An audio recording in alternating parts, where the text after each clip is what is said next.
2024 সালের 20শে জানুয়ারি। এখন ঘড়িতে সময় সকাল 8:25।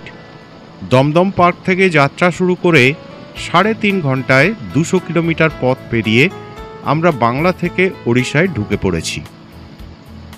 রেল লাইনের ওপর ব্রিজ দিয়ে চলেছি। কাছেই পূর্ব দিকে একটা রেল স্টেশন আছে। ওড়িশার প্রথম যে জেলায় আমরা প্রবেশ করেছি সেটা হলো বালাসোর। এই জায়গাটার নাম কৃষ্ণনগর। হ্যাঁ, কৃষ্ণনগর নয়। ভোরের তুলনায় আলো একটু ভালো হলেও সেটা ভালো ছবির জন্য যথেষ্ট নয়।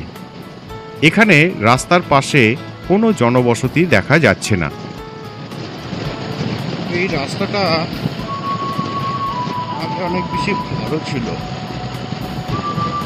কংক্রিটের রাস্তা, কিন্তু প্রচুর ক্ষতি হয়েছে রাস্তাটা, সেগুলো সারানো হয়নি ঠিকভাবে। শুধু তাই না, রাস্তাটা 4 লেনই রয়ে গেছে। 6 লেন রাস্তা হয়ে গেছে ওড়িশা অন্ধ্রে। এবার সামনের পথের পরিচয়। প্রথমে জলেশ্বর শহরের পাশ দিয়ে খানিকটা এগোনোর পর আসবে সুবর্ণরেখা নদীর উপর সেতু, জায়গাটার নাম রাজঘাট। কিছুটা এগিয়ে অমরদা রোড, কাছে অমরদা বেশ বড় জায়গা। মাথানি, দণ্ডিকা, রূপসার মতো সব অখ্যাত জনপদ পেরিয়ে আসবে ফুলাড়ি। তারপর আসবে জনুগঞ্জ, ছানপুর। তারপর আসবে বালাসোর বা বালেশ্বর, বেশ বড় জায়গা, যার আশপাশে চাঁদিপুরের মতো বেশ কিছু পর্যটন স্থল আছে। তারপর নুয়াপদা, বারিকপুর পেরিয়ে পথ এগোবে ওড়িশার গ্রামাঞ্চল বা বসতিহীন এলাকার মধ্য দিয়ে। এরপর আবার বসতি বিরল এলাকা, রাধাবল্লভপুর, মারকোনা হয়ে আসবে বেশ বড় জায়গা ভদ্রক। এরপর আবার বসতি বিরল এলাকা পার হয়ে আসবে বৈতরণী নদী। এরপর পানিকৈলি হয়ে খানিকটা এগোনোর পর আসবে ব্রাহ্মণী নদীর একটি শাখা।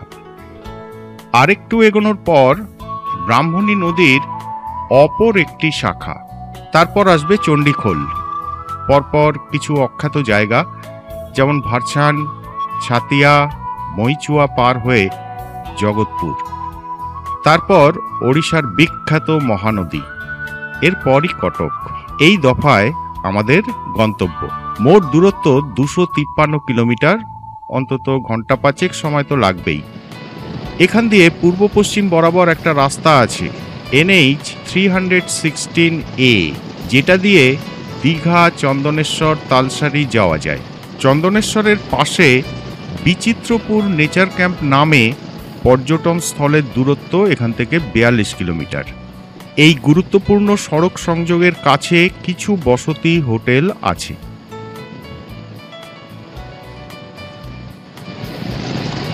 হয়ে যাচ্ছে না ঠিক। ওড়িয়া ভাষায় মাইল পোস্ট দেখলাম একটু আগে, সব ওড়িয়া ভাষায় এখানে লেখা রয়েছে কিছু কিছু জায়গায়, বুঝতে অসুবিধা হচ্ছে। এবার আমাদের রাস্তা বেশ বসতিপূর্ণ অঞ্চলে চলে এলো। আমরা জলেশ্বরের পূর্ব পাশ দিয়ে চলেছি। আগে রাস্তাটা ছিল জলেশ্বরের মধ্য দিয়ে, প্রচুর ট্রাকের ভিড়ে সেখান দিয়ে চলাটা বেশ সমস্যারই ছিল। এখন কখন যে বর্ডারটা পার হয়ে গেলাম সেটা টেরই পেলাম না। জাতীয় সড়ক এখানে জমির থেকে বেশ কিছুটা উঁচু করে তৈরি করা হয়েছে। হয়তো আশপাশের জমিটা কিছুটা নিচু, বর্ষায় জল জমার সমস্যা থাকতে পারে। তেল নিতে হবে। তেল নেওয়া হলো একটু আগে। এখানে তেলের দাম একটু কম, 103 টাকা 58 পয়সা লিটার। আমাদের ওখানে প্রায় 107 টাকা। কিছুক্ষণ আগে আমরা সুবর্ণরেখা নদী পার হয়েছি। সামনে বালাসোর, 50 কিলোমিটার বোধহয় হবে নাকি।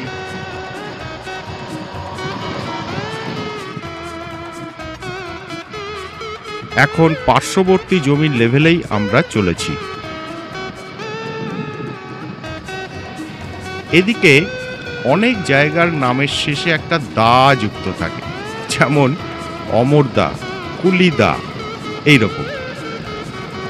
৪৭ কিলোমিটার বালাসোর। এখন ৮টা ৪৬ বাজে। আমরা এখনো পর্যন্ত সকাল থেকে ২০৯ কিলোমিটার রাস্তা পেরিয়েছি। রোদ ওঠেনি, চারপাশে এখনো একটা ঝাপসা ভাব। রাস্তা ফাঁকা, বেশ দ্রুতই এগোতে পারছি।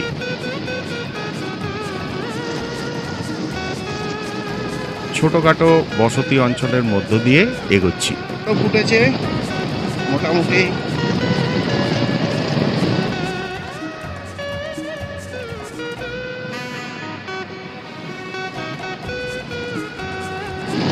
রোদ এসে গেছে। আমরা চলছি এখন বালাসোর অভিমুখে। বালাসোর এখান থেকে আর খুব বেশি দূর না, হয়তো ৩৪ কিলোমিটারের মতন হবে।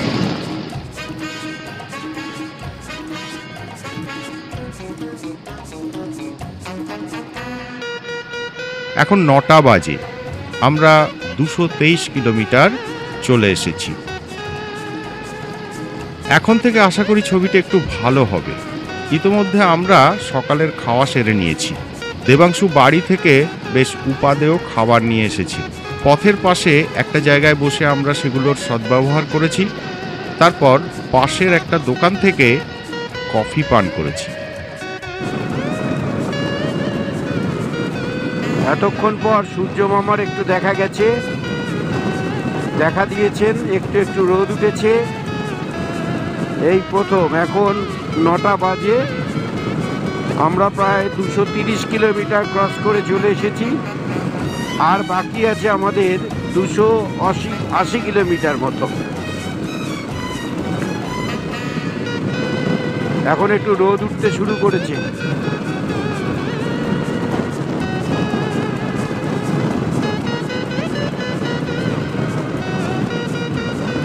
বুড়িবালাম নদীর উপর ব্রিজ। এই জায়গার নাম ধরমপুর। বুড়িবালাম বা বুড়াবালং নদী শিমলিপাল পাহাড়ি অঞ্চল থেকে উৎপন্ন হয়ে বালাসোরের কাছে সমুদ্রে মিশেছে। প্রথম বিশ্বযুদ্ধের সময়ে বাংলার বিপ্লবীরা ব্রিটিশদের বিরুদ্ধে সশস্ত্র সংগ্রামের জন্য জার্মানি থেকে অস্ত্র আনার পরিকল্পনা করেছিলেন। সেগুলো সংগ্রহ করার জন্য যতীন্দ্রনাথ মুখোপাধ্যায় ওরফে বাঘা যতীনের নেতৃত্বে ৫ জনের বিপ্লবী দল বালাসোরে আসেন। দলে ছিলেন চিত্তপ্রিয় রায়চৌধুরী, জ্যোতিষ পাল, নীরেন্দ্রনাথ দাশগুপ্ত এবং মনোরঞ্জন সেনগুপ্ত। ব্রিটিশ পুলিশ আগেই খবর পেয়ে বিরাট বাহিনী নিয়ে তাদের ধরতে চেষ্টা করলে বিপ্লবীদের সাথে তাদের যুদ্ধ হয় এই বুড়িবালামের তীরে চষাখণ্ড নামে একটি জায়গায়। প্রায় ১.৫ ঘন্টা ব্যাপী এক যুদ্ধে সরকার পক্ষের জনা ২৫-কে প্রাণ হারাতে হয়েছিল। এই অসম যুদ্ধে বীর বিক্রমের লড়াই করে বাঘা যতীন সহ ৩ জন প্রাণ দেন ও বাকি ২ জনের ফাঁসি হয়।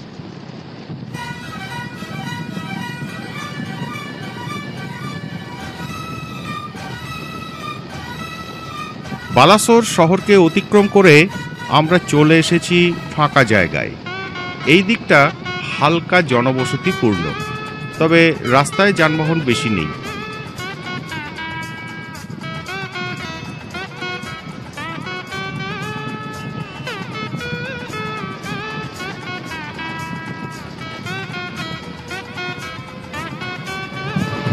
রোদ উঠলেও চারিদিকে একটা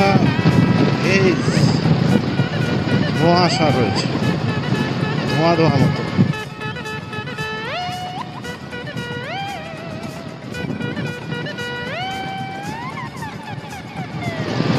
বালাসোর পেরিয়ে আমরা এগিয়ে যাচ্ছি ভদ্রকের দিকে। মাঝখানে রাস্তায় ভীষণ কাজ হচ্ছিল, অর্থাৎ বেশ দীর্ঘ জায়গা জুড়ে ডাইভারশন পর।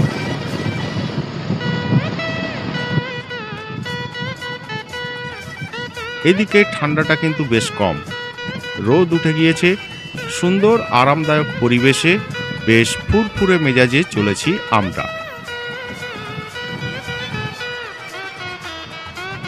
আমরা চলেছি শেরাগড়, পানাপানা এইসব জায়গার উপর দিয়ে।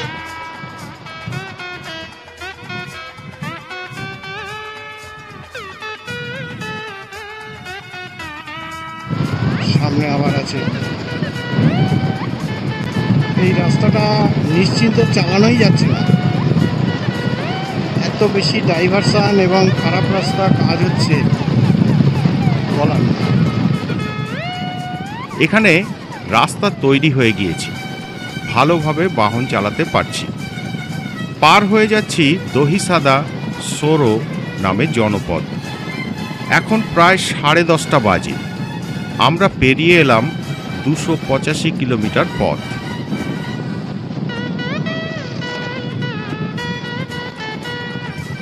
বালাসোর জেলা থেকে আমরা এখন ঢুকে পড়েছি ভদ্রক জেলায়। ভদ্রকের শহরতলিতে এসে গিয়েছি বলে মনে হচ্ছে।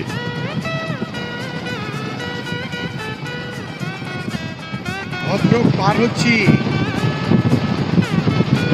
সামনে চণ্ডীপুর। ভদ্রক ওড়িশার বেশ বড় শহর, পরিবহন ব্যবস্থার একটা গুরুত্বপূর্ণ কেন্দ্র। ভদ্রকালী মাতার নাম থেকে এই শহরের নাম, যার অনেক পুরনো একটা মন্দির আছে এখানে। মুঘল আমলে এই ভদ্রক বাংলার নবাবদের অধীন একটি সুবা বা রাজ্য ছিল। ব্রিটিশ যুগে ভদ্রক একটা গুরুত্বপূর্ণ শাসন কেন্দ্র ছিল। এখন আমরা ভদ্রক ক্রস করছি, 11:11 বাজে ঠিক। গুগল দেখাচ্ছে আমাদের পৌঁছতে 3:04 হবে, অর্থাৎ সেই সকাল থেকে যে দৌড়চ্ছি তাতে গুগলের টাইমের সঙ্গে আমরা মাত্র 6 মিনিট টাইম বাড়াতে পেরেছি। এর মাঝখানে আমাদের ব্রেকফাস্টের টাইম হয়েছে, অর্থাৎ গুগল যে টাইম দেখিয়েছিল সেই থেকে আমরা খুব একটা ডেভিয়েশন হয়নি কিছু। ওয়েদারটা সেই মেঘলা মেঘলাই আছে, তবে কুয়াশা নেই। ঠান্ডা এই অঞ্চলটায় ঠান্ডা খুব একটা নেই, তবে খড়গপুরের পর ঠান্ডাটা বেশ জমকালো ছিল। এই এত কিছু পরে আছি তারপরও হাতে ঠান্ডা লাগছিল, বুঝতে পারছিলাম যে ঠান্ডাটা ওখানে বেশ জম্পেশ ছিল। তবে জ্যাকেট ট্যাকেট পর্যাপ্ত পরিমাণে পরা থাকাতে খুব একটা অসুবিধা হয়নি বলা যায়। ভারতের স্বাধীনতা সংগ্রামে ভদ্রকের গুরুত্বপূর্ণ ভূমিকা ছিল। গান্ধীর অসহযোগ আন্দোলন এখানে বেশ তীব্র আকার ধারণ করেছিল। মহাত্মা এখানে একাধিকবার এসেছিলেন। স্বাধীনতার পরে ভদ্রক শিক্ষা, শিল্প ও বাণিজ্য কেন্দ্র হিসাবে যথেষ্ট অগ্রগতি করেছে। অনেকক্ষণ পরে ভালো রাস্তা পেয়েছি। এখানে 6 লেনের কাজ শেষ হয়ে গেছে।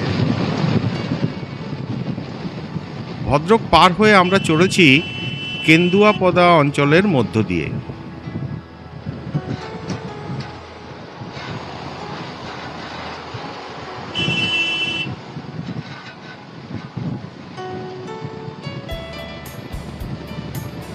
আবহাওয়া আবার ম্লান হয়ে গেছে, আকাশে মেঘ, সূর্য মুখ ঢেকেছে মেঘে। আসুরা এই জায়গাটার নাম, আসুরা।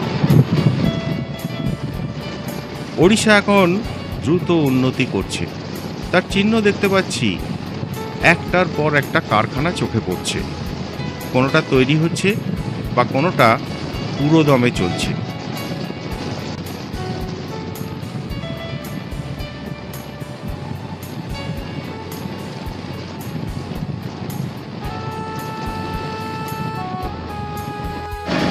আমরা একটা ব্রিজ দেখে দাঁড়ালাম, একটু নিচে নদী, দারুণ সুন্দর নদীটাকে লাগছে।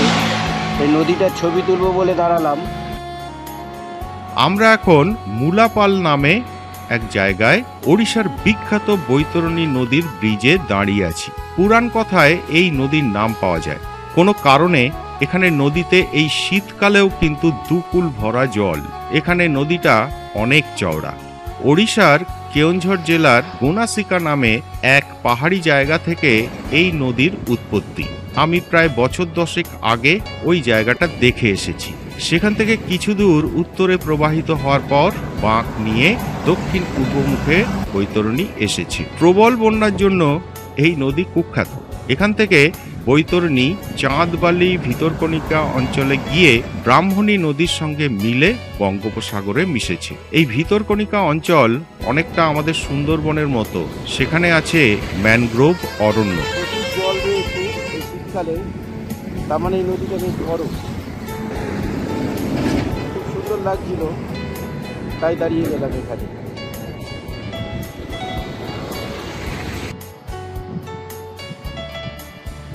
আমরা বালিপাসি পানিকৈলি পার হয়ে গ্রামীণ ওড়িশার মধ্য দিয়ে চলেছি চণ্ডীপুরের দিকে। মাঝে মাঝে কিছু বাড়িঘর থাকলেও প্রায় একটানা চাষের ক্ষেত। এখন ঘড়িতে সময় 11:50 এবং আমাদের আজকের অতিক্রান্ত পথের দৈর্ঘ্য দাঁড়িয়েছে 352 কিলোমিটার। এখন আবার বেশ ভালো রোদ উঠেছে, তবে ঠান্ডা একেবারেই নেই, বরং ভারী পোশাক পরে থাকার জন্য গরম লাগছে। এখন আমরা শাহাপুর নামে একটা জায়গা দিয়ে যাচ্ছি। এখানে ব্রাহ্মণী নদীর একটা ছোট শাখা পার হচ্ছি। এই শাখাটির থেকে অনেক বড় এবং ব্রাহ্মণীর প্রধান ধারাটি একটু পরেই আসবে। এখন আমরা বারোবাটির মধ্য দিয়ে যাচ্ছি। ব্রাহ্মণী নদীর প্রধান শাখাটি পার হচ্ছি। নদীবক্ষ বেশ বিস্তৃত হলেও জল তেমন নেই, বেশিরভাগই বালিতে ঢাকা। একটা ছোট টিলাও দেখছি ডান দিকে। এই শাখাটি বৃহত্তর এবং এখানে নদীটার সৌন্দর্য অসাধারণ। রৌরকেলার কাছে শঙ্খ ও দক্ষিণ কোয়েল নদীর মিলিত ধারারূপে জন্ম এই ব্রাহ্মণী নদীর। ওই দুটি নদীরই জন্ম ঝাড়খণ্ডে। অঙ্গুলের কাছে রেঙ্গালিতে এই নদীর উপর বাঁধ দিয়ে এক বিরাট নদী প্রকল্প তৈরি করা হয়েছে। এই নদীর জল সেচের মাধ্যমে ওড়িশার বিস্তীর্ণ এলাকায় কৃষিকাজে ব্যবহার করা হয়। এই হচ্ছে ব্রাহ্মণী নদী। বর্ষাকালে এই নদীর অবস্থা খুব ভয়ঙ্কর থাকে এবং উড়িষ্যার প্রচুর বন্যার কারণ হয়ে ওঠে এই নদী। কিন্তু এখন এই নদীতে জল খুব কম, শীতকালে এই সময়টায় জল খুব কম থাকে। আমরা দাঁড়িয়ে আছি সেই ব্রাহ্মণী নদীর ব্রিজের ওপর। এখন 12:10 বাজে।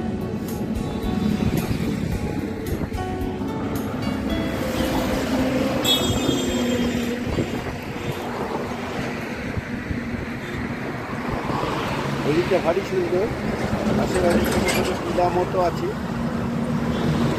আর ব্রাহ্মণী নদী বেডটাও খুব সুন্দর দেখতে লাগে। সামনে কটক, তবে এখনো 30 কিলোমিটার বাকি প্রায়। এখন 12:30 বাজে। আমরা চণ্ডীখোলের কাছ দিয়ে চলেছি। এখানে রাস্তার কাজ প্রায় সমাপ্ত। চমৎকার রাস্তা, দুপাশে সুন্দর গাছের সারি, ডিভাইডারেও গাছ লাগানো চলছে। মহানদীর উপর ব্রিজ, কটকের ঠিক আগে। জল তো নেই। এখন 12:50। মহানদী ওড়িশার বৃহত্তম নদী। ছত্তিশগড়ে পাহাড়ি বনাঞ্চলে অনেকগুলি ধারা যুক্ত হয়ে এই মহানদীর সৃষ্টি। মোট 900 কিলোমিটার দৈর্ঘ্যের এই নদীর অর্ধেক ছত্তিশগড়ে ও বাকি অর্ধেক ওড়িশায় প্রবাহিত। পারাদ্বীপের কাছে মহানদী বঙ্গোপসাগরে মিলিত হয়েছে। বর্ষায় মহানদী ভয়াবহ রূপ ধারণ করে, তাই এই নদী তার অববাহিকায় প্রচণ্ড বন্যা সৃষ্টি করত বলে একে ওড়িশার দুঃখ বলা হতো। সম্বলপুরের কাছে হীরাকুদ বাঁধ তৈরির পর বন্যার প্রকোপ বহুলাংশে কমে গিয়েছে। আমরা কটকের আউটারে আছি, আউটার দিয়ে বেরিয়ে যাব। কটক শহরকে বাইপাস করে আমরা বেরিয়ে যাব। 1:15 সময় আমরা এসে পৌঁছলাম কটকে। আমরা এখন কটক অতিক্রম করছি। আজকে এমনি ওয়েদার ভালো, কিন্তু নীল আকাশ না থাকাতে, নীল আকাশ একটু হালকা হালকা মেঘ থাকবে, তাহলে ছবি ভালো উঠবে। ফলে ছবিটা ভালো উঠছে না, এটা একটা আমাদের দুঃখ রয়ে গেল। আদারওয়াইজ রাইডটা খুব সুন্দর হচ্ছে। কটকের বেশ কিছু আগে থেকে আমাদের বাহনের গতি কিন্তু বেশ কমে গেছে। এর প্রধান কারণ রাস্তায় ক্যামেরার কড়া নজরদারি এবং স্পিড লিমিট বেশ কম থাকা। গতির ব্যাপারে খুব সতর্ক থাকতে হচ্ছে। পেট বলছে খাদ্য চাই, দেখা যাক তেমন কোনো জায়গা সামনে পাওয়া যায় কিনা। ঠিক আছে, তাই আমরা এসে পৌঁছালাম চিলি স্পাইসি এ কটকের এখানে। দেখি এখানে কি কি পাওয়া যায়।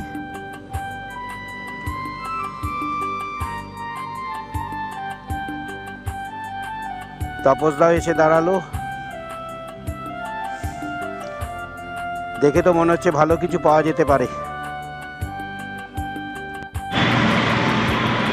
আমরা কটক ক্রস করছিলাম, ন্যাশনালের ধারে একটা রেস্টুরেন্টে ঢুকলাম। জানি না এখানকার খাবার কেমন হবে, নামের মতো স্পাইসি হলেই হয়, যেন পয়সার দাম থাকে। দেখা যাক ভেতরে ঢুকে কি কি আছে মেনুতে। হ্যাঁ, ভেতরের অ্যাম্বিয়েন্সটা বেশ ভালো, অন্তত আমাদের খুব ভালো লেগেছে। এই হচ্ছে মেনু কার্ড।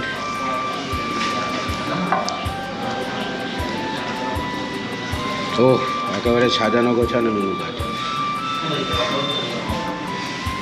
বাস ঝাড় হবে না তো?